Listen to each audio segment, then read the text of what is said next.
வணக்கம். Welcome to KRK ஆன்மீகம். இப்போ மொத்த திசைகள் 9. அதில் சூரிய திசையை பார்த்தோம், சந்திர திசையை பார்த்தோம். இப்போ செவ்வாய் திசை.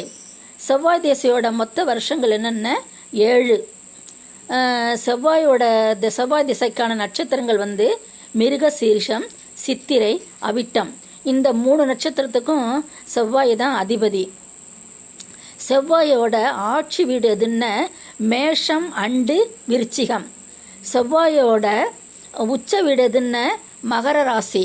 செவ்வாயோட நீச்ச வீடு எதுன்னு கடக ராசி. செவ்வாய் ஒவ்வொரு ராசிலையும் 1.5 மாதங்கள் சஞ்சரிப்பார். செவ்வாய்க்கு 4, 7, 8 இந்த மாதிரி பார்வைகள் உண்டு. இந்த 4ம் 8ம் அவருடைய விசேஷ பார்வை. இப்போ ஒருவருடைய ஜாதகத்தில் நான் சொல்கிற அமைப்பு இப்படி இருந்ததுன்னு, அதாவது அவர்களுக்கு செவ்வாய் இந்த 3 நட்சத்திரக்காரங்கள் சொன்னேன் இல்லையா, அந்த 3 நட்சத்திரக்காரங்களுக்கு செவ்வாய் திசை நடக்கும் காலகட்டத்தில் தசாநாதனாகிய செவ்வாய் வக்கிரம் அடைந்திருந்தாலும் சரி, 6, 8, 12 இவற்றில் ஏதாவது ஒன்றில் இருந்தாலும் சரி, ராசியில் உச்சம் பெற்று அம்சத்தில் நீச்சம் அடைந்திருந்தாலும் சரி,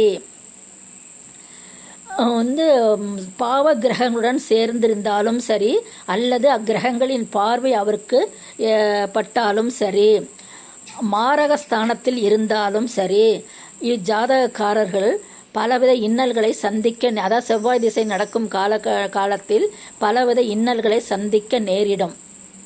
அதாவது நல்ல குடும்பத்தில் ஒத்துமையாக இருந்த அண்ணன், தம்பி, அக்கா எல்லாருமே சொல்கிறேன், அவங்களுக்குள்ளே இந்த சொத்து சம்பந்தமான பிரச்சனைகள் ஏற்பட்டு, நல்லா இருந்த குடும்பத்தில் விரிசல் ஏற்பட்டு ஒருத்தருக்கு ஒருத்தர் பிரிஞ்சு போகக்கூடிய நிலைமை கூட ஏற்படும். அதே மாதிரி இந்த விவசாய நிலம் இருக்கு இல்லையா, அந்த மாதிரி இதில் பாகப்பிரிவினை பண்ணுறப்ப அதுலேயும் பிரச்சனைகள் ஏற்பட்டு பிரிஞ்சு போகக்கூடிய வாய்ப்பு ஏற்படும். இல்லைன்னா வேறு விஷயத்தில் அண்ணன் தம்பிக்குள்ளே முறிவு ஏற்படும்.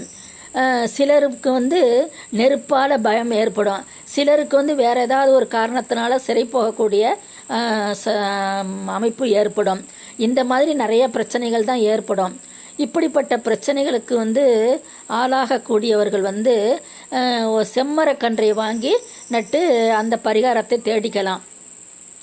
அதே மாதிரி இந்த செம்மரக்கன்றை எப்போ நடணும்னு, ஒரு செவ்வாய்க்கிழமை அன்னைக்கு காலையில் 6லேருந்து 7 மணிக்குள்ள செவ்வாய் ஓரையில் செம்மரக்கன்றை நட வேண்டும். அந்த செம்மரக்கன்றை நடுவதற்கு முதல் நாளில் ஒரு பாத்திரத்தில் தோரம்பருப்பை நிறையா வாங்கி போட்டு அதில் நிறைய தண்ணியை ஊற்றி நல்லா ஊற வச்சிடணும். இந்த செவ்வாய் உரையில் இந்த செம்மரக்கன்று 6லேருந்து 7 மணிக்குள்ளே நட்டதுக்கப்புறம் அந்த ஊறின தண்ணியை அதில் ஊற்றிட்டு, அதுக்கப்புறம் இந்த ஊறின தோரம்பருப்பு இருக்கு இல்லையா, அதை ஆடுகளுக்கு உணவாக கொடுத்துடணும். இந்த மாதிரி பரிகாரம் பண்ணணும். இந்த செம்மரக்கன்றை நட்டுட்டு அப்படியே விட்டுறக்கூடாது. அதை கொஞ்ச நாளைக்கு நம்ம கண்காணிப்பில் வச்சு நல்லா பார்த்துக்கிட்டு வரணும். அந்த செம்மரக்கன்று நல்லா வேர் விட்டு மரமாக வளரும் வரை நம் கண்காணிப்பில் இருக்கிறது தான் நல்லது. அப்படியே மரத்தை இதை கன்றை நட்டுட்டு அப்படியே விடுறதுல ஒன்றும் பெரிய எந்த ஒரு பிரயோஜனமும் கிடையாது. அது கொஞ்சம் நல்லா வளர்கிற வரைக்கும் நம்ம கண்காணிப்பில் இருந்து நல்லா கவனிச்சிட்டு வரணும். அது நல்லா மரமாயிடுச்சுன்னு அதுக்கப்புறம் அதுவும் தன்னை பார்த்துக்கும், அந்த மரமே தன்னை பார்த்துக்கும். இந்த மாதிரி பரிகாரம் செய்யணும்.